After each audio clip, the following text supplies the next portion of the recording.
Read this after finding a safe place to take refuge. A week after my 75-year-old father's accidental demise, a letter arrived unexpectedly.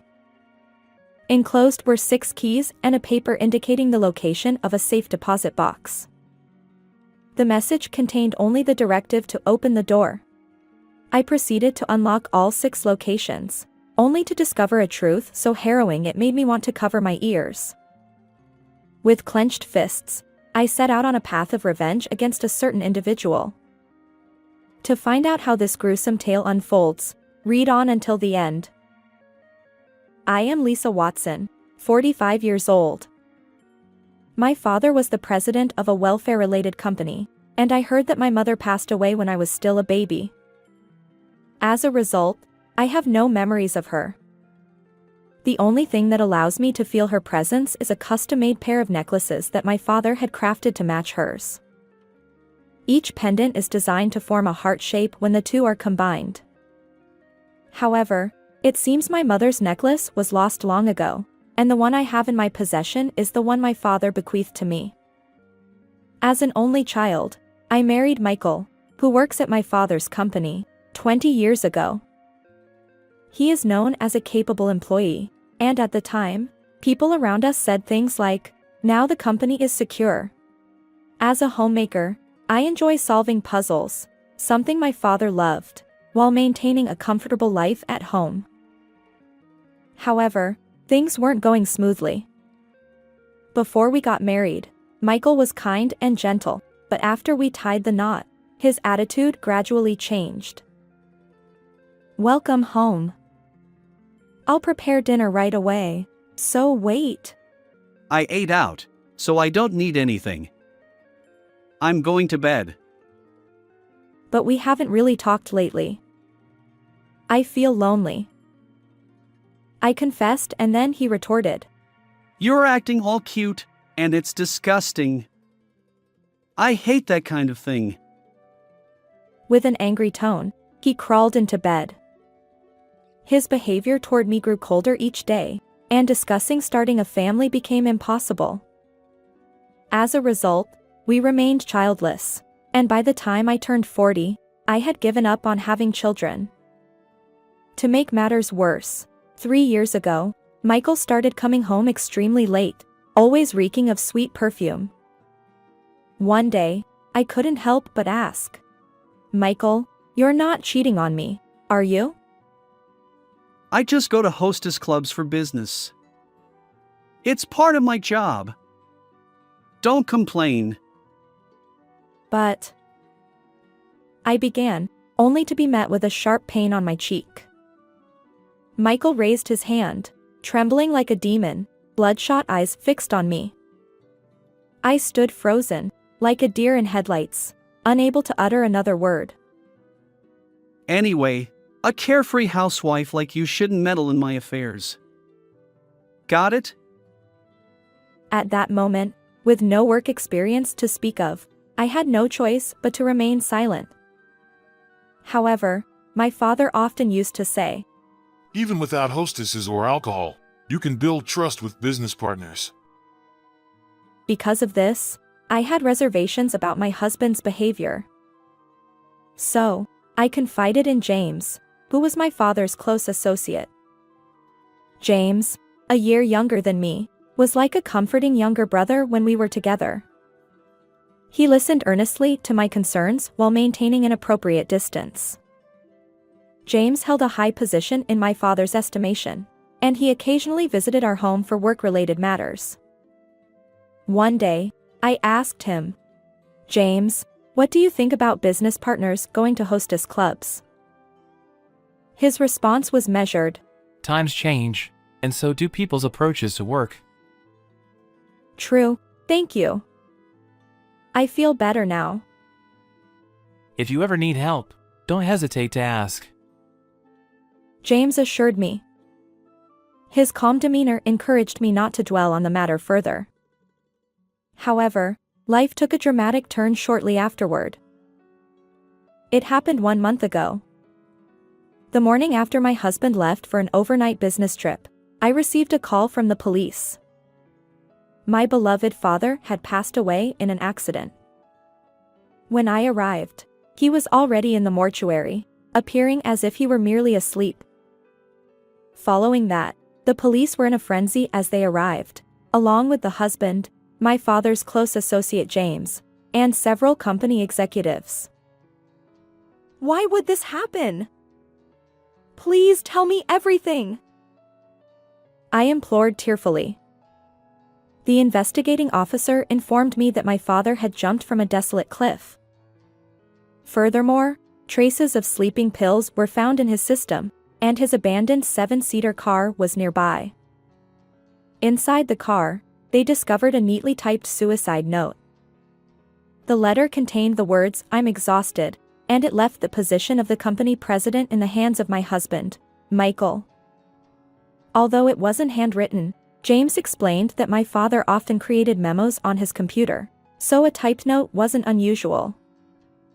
Based on their experience, the police speculated that my father might have taken the pills to cloud his consciousness before leaping. James wasn't present at the time. No witnesses had come forward yet. I sincerely apologize, despite being in the position of a close associate. Tears welled up in his eyes, but he managed to hold back. Even my usually cold husband, Michael, gently embraced my shoulder during this difficult moment. However, my father, who presided over a large number of employees, left behind an abundance of tasks for those who remained. In the days that followed, chaos reigned within the company. For now, my husband assumed the role of president, and James seamlessly transitioned into his right-hand man. Meanwhile, I found myself caught up in handling matters related to relatives and acquaintances. Times like these make me wish I had a sibling, I thought. As an only child, having lost both my parents and feeling a vague sense of loneliness despite my husband's presence, I grappled with my emotions. 1 week had passed since my father's departure from this world when a letter arrived addressed to me. Inside the envelope was another, bearing the cryptic message, "Read this after finding a safe place." Curiosity piqued. I opened it immediately. 6 keys and a slip of paper with the location of a safe deposit box spilled out. A single note accompanied them. "Open all the doors. Only then will you discover the truth." Recalling my father's love for puzzles and feeling the weight of our shared bloodline, I found a glimmer of relief amidst my melancholy. Intriguing, I thought. From that day on, between household chores, I visited 6 different safe deposit boxes, unlocking each one.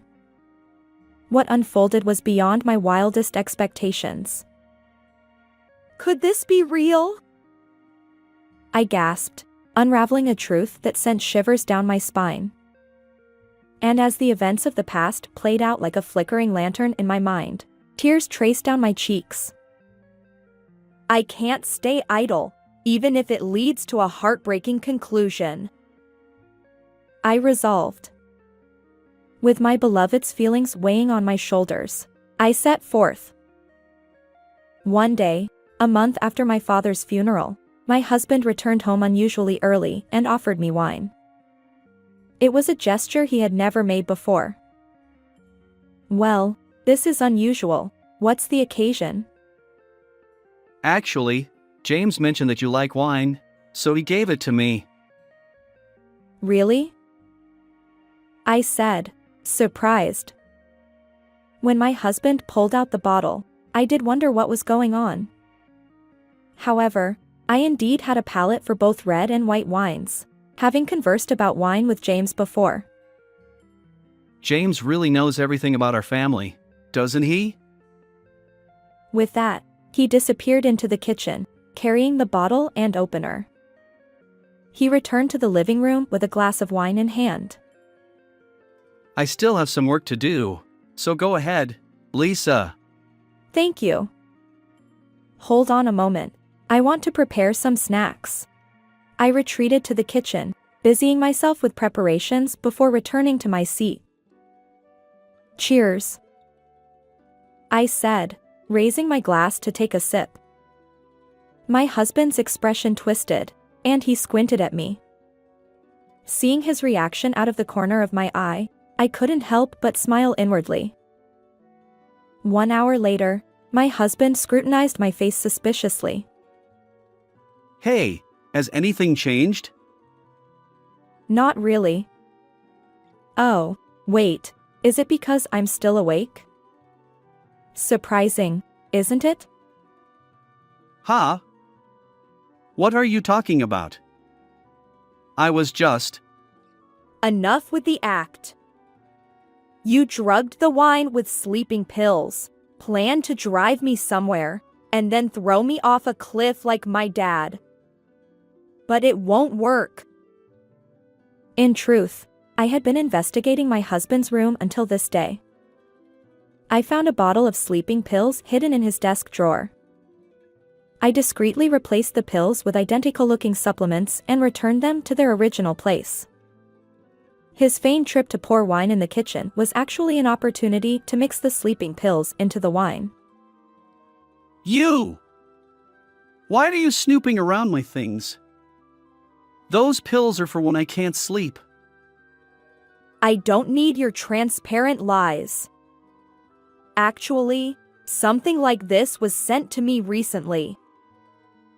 I dramatically spread out the letter and 6 keys on the table. I opened all the doors. Inside were thin papers with scattered words. I layered the 6 flimsy sheets, and lo and behold, they formed a complete sentence. The one who killed the president is Michael Watson. Danger is also approaching you. Take a good look. I pointed at the finished message. Who the hell sent this? But the answer was about to be revealed. James, his close associate, calmly stepped forward. The sender was me. Earlier, when I went to fetch snacks from the kitchen, I secretly messaged James and had him hide near the entrance. I had doubts about the president's suicide. So, I discreetly investigated various aspects. You were doing that?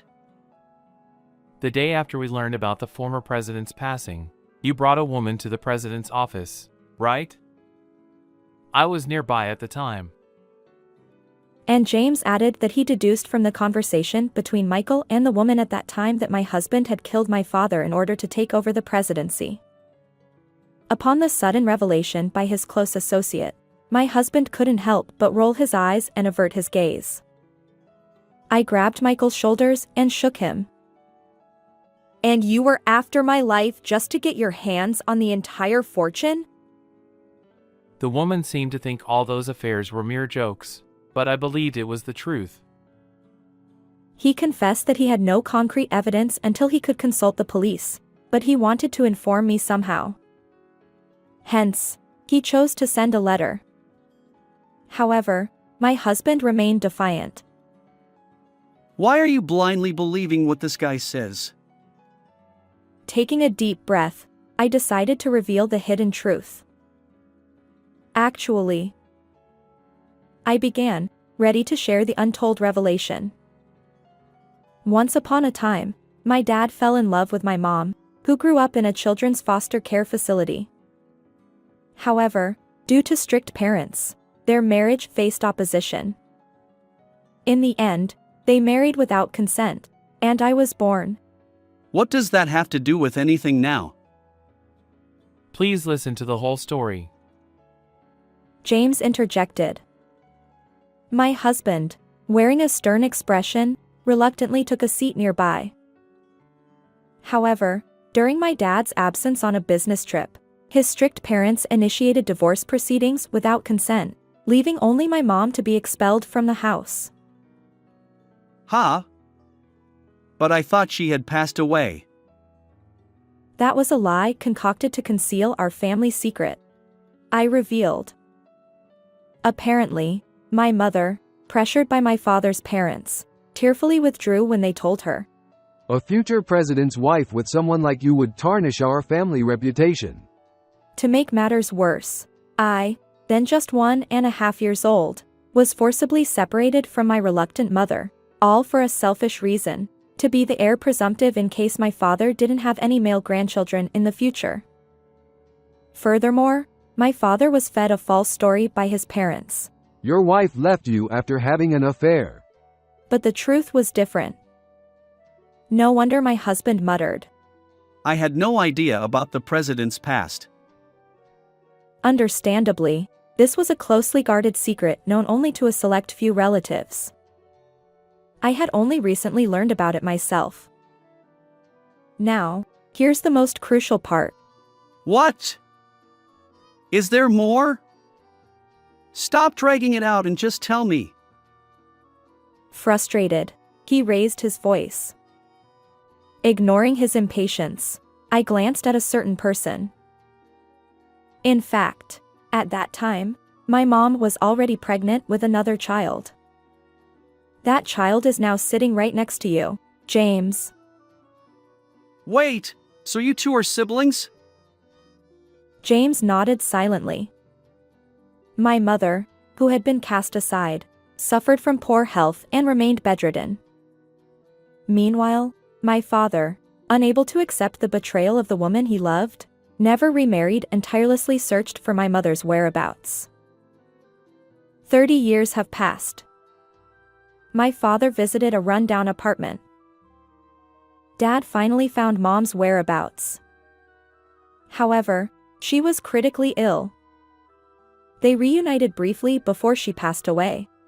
At that moment, James and his father each discovered for the first time that James's company president was his own father, while his father learned that he had a son. My mother hoped I'd pursue a socially impactful career, so I chose to work in the welfare sector at this company. James joining the company was purely coincidental, but perhaps our mom orchestrated our connection. James, his eyes welling up, revealed that my father had once considered promoting him to a high-ranking position and publicly acknowledging their relationship. However, James declined, wanting to forge his own path. Revealing this would cause a stir, and Mom wouldn't have wanted that. Besides, I want to succeed on my own terms.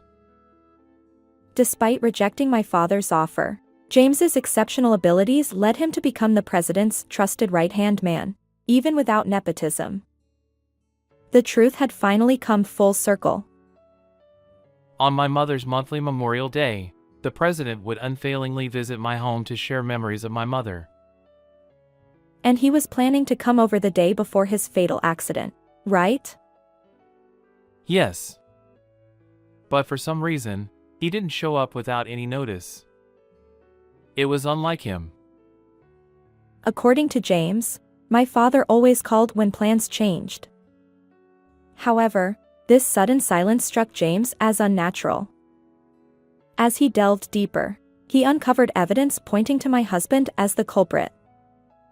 That's why he sent me that cryptic letter. It's all nonsense. Where's the proof that he's the president's son?